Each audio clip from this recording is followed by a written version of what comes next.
Mesdames et messieurs, bonjour et bienvenue sur les ondes de la 103.8 FM. Il est 7 heures passées de 53 minutes.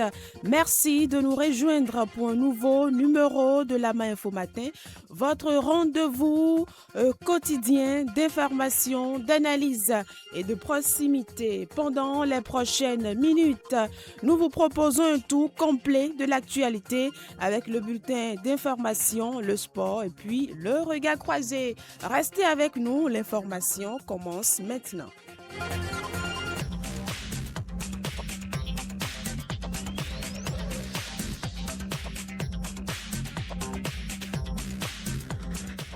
Au sommet de ce bulletin d'information à l'approche de la rentrée scolaire prévue pour le 14 septembre, les parents d'élèves se mobilisent pour préparer la rentrée de leurs enfants. Quelques-uns rencontrés dans le centre-ville d'Alada se prononcent. Vous les entendrez dans quelques instants.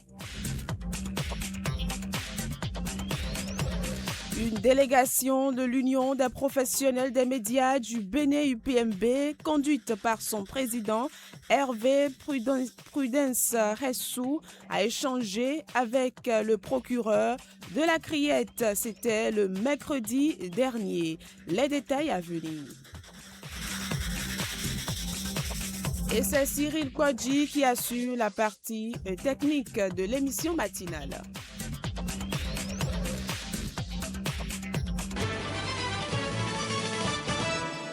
À l'approche de la rentrée scolaire prévue pour le 14 septembre 2026, les parents d'élèves se mobilisent pour préparer leurs enfants. Si certains ont déjà commencé à acheter les fournitures scolaires, les achats se font progressivement au rythme des moyens de chaque famille. Nous sommes allés à leur rencontre pour savoir comment est-ce qu'ils s'organisent à quelques semaines de la reprise des classes.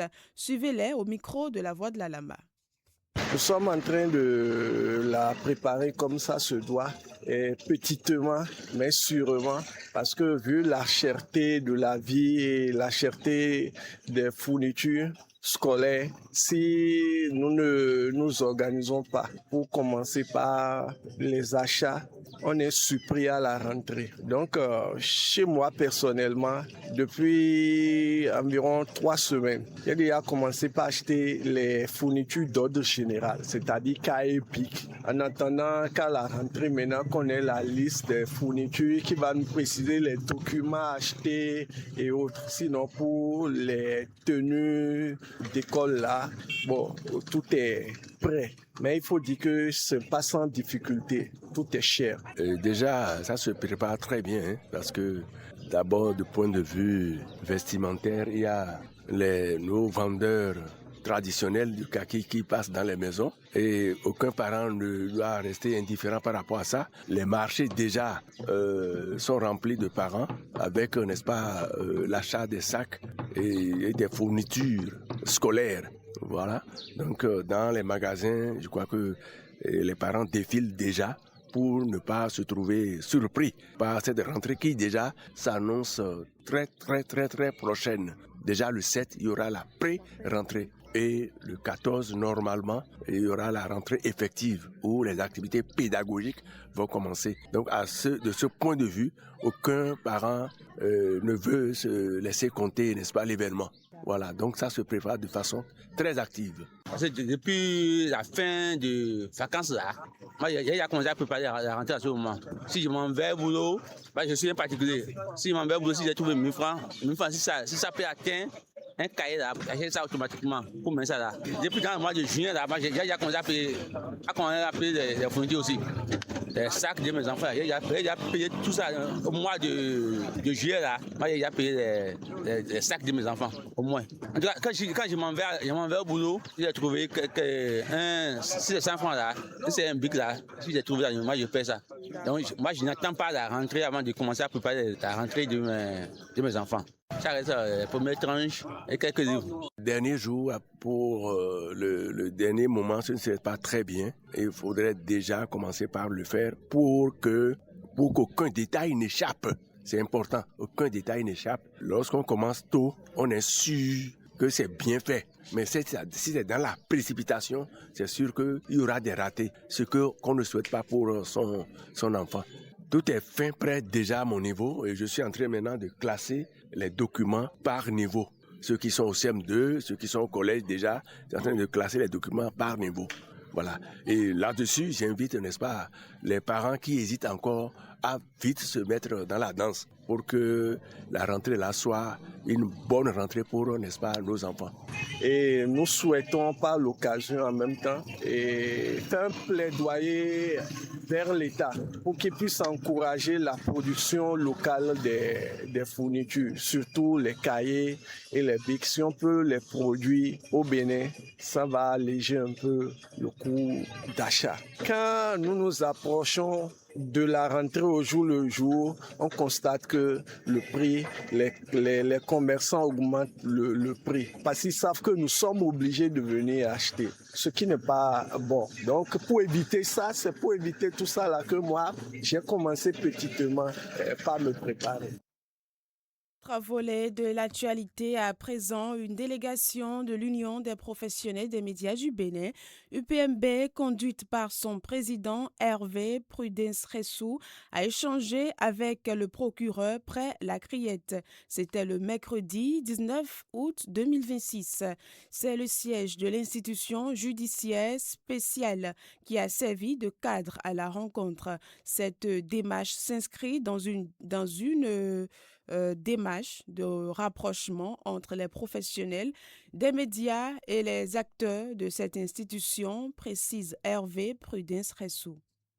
Cette visite s'inscrit dans une dynamique de dialogue entre les professionnels des médias et les acteurs de l'institution judiciaire. Elle a notamment permis de mettre en lumière l'importance d'un dialogue permanent entre les acteurs de la justice et ceux des médias, dans un contexte où les questions judiciaires suscitent un intérêt croissant auprès de l'opinion publique. La qualité de l'information diffusée constitue un enjeu majeur. Et pour une meilleure compréhension des procédures judiciaires et des règles qui encadrent leur couverture peut contribuer à l'amélioration du travail des journalistes et à prévenir les incompréhensions susceptibles de naître dans le traitement des dossiers, notamment des dossiers sensibles.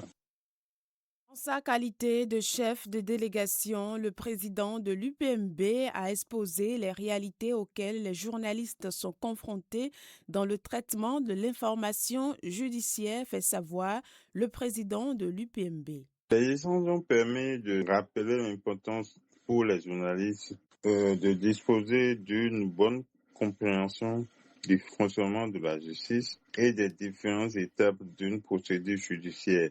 Cette exigence apparaît d'autant plus importante lorsque les dossiers traités sont sensibles ou impliquent les personnalités publiques.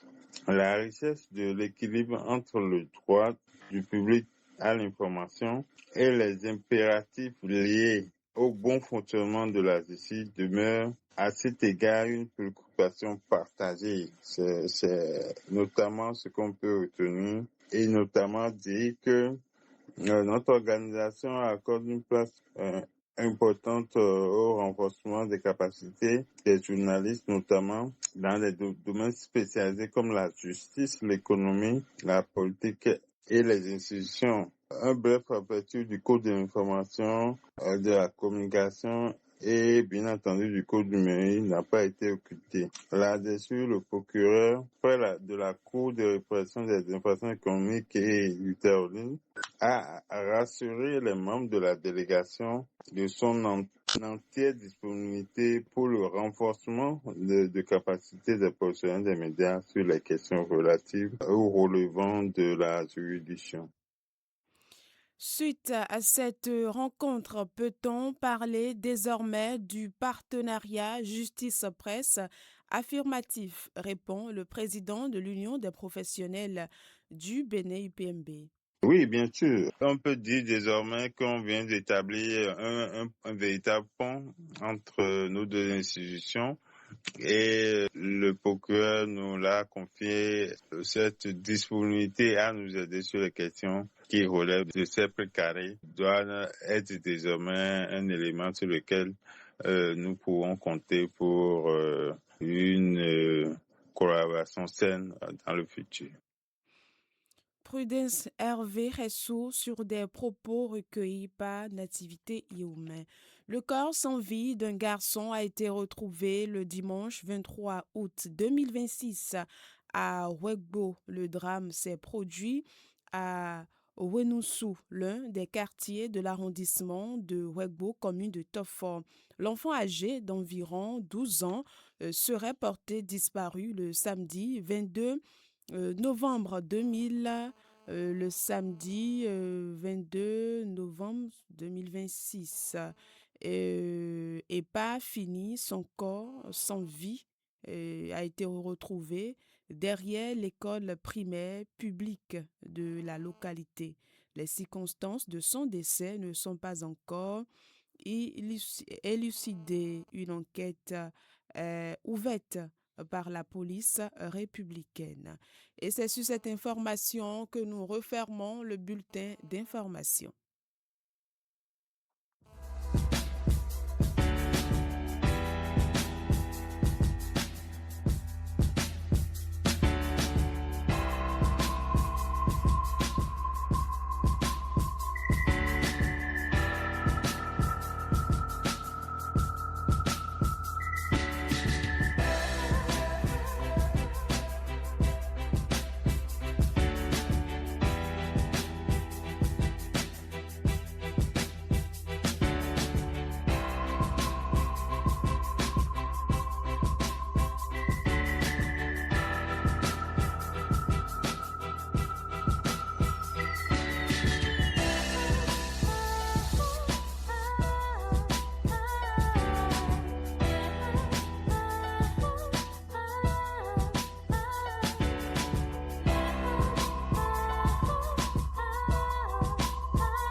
Chers auditeurs, en raison de la célébration de la fête du Maouloud, ce mardi est déclaré férié chômé et payé sur toute l'étendue du territoire national.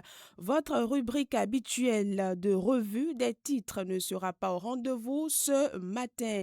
Mais rassurez-vous, la Info Matin se poursuit avec l'essentiel de l'actualité et vos différentes rubriques. À l'occasion de cette fête, toute l'équipe de la rédaction et de la technique souhaite une très bonne fête du Maouloud dans la paix, la santé et la fraternité. Nous allons retrouver, après cette courte pause, Thomas Rundjo pour le sport. La Info, la page des sports. Thomas Rundjo, bonjour. Bonjour, Bénice Kokoudi. Avec vous, les informations sportives ce matin. Tournoi UFOA et zone B. Les dames béninoises y sont représentées par Dynamique FC de Calavi. Le tournoi aura lieu en Côte d'Ivoire. Les équipes sont réparties en deux poules. Poule A, ASFA, Dynamique FC, ASCO féminine. Poule B, ASEC, Mimosa, AMPEM, Darkoa, Ledis, AS, Garde nationale. Les matchs débuteront le 23 août et prendront fin le 5 septembre. Écho des Amazones U20 du Bénin en partance pour la Pologne. L'équipe a fait escale en France pour s'acclimater. Elle a livré des matchs. Le samedi dernier, elle a affronté le FC Fleury 91, une équipe des U19. Score 6-0 en faveur des Béninoises avec 2 buts de la gâchette de l'équipe Rolande Gandonou. Tournoi fraternité de ces fin des matchs de groupe. Info à Moussou à FIFA. À Gangbo Combat, Akito 3-0. Là, on bah, m'attendez, 3-2. Bon, Zoumé, bah, Azonsa 3-0 sur tapis vert. Goudo FC et Agomès se séparent sur un score nul. 0 but partout. Bernice Koukoudi. Merci à vous, Thomas Hundjo. C'était là les informations sportives.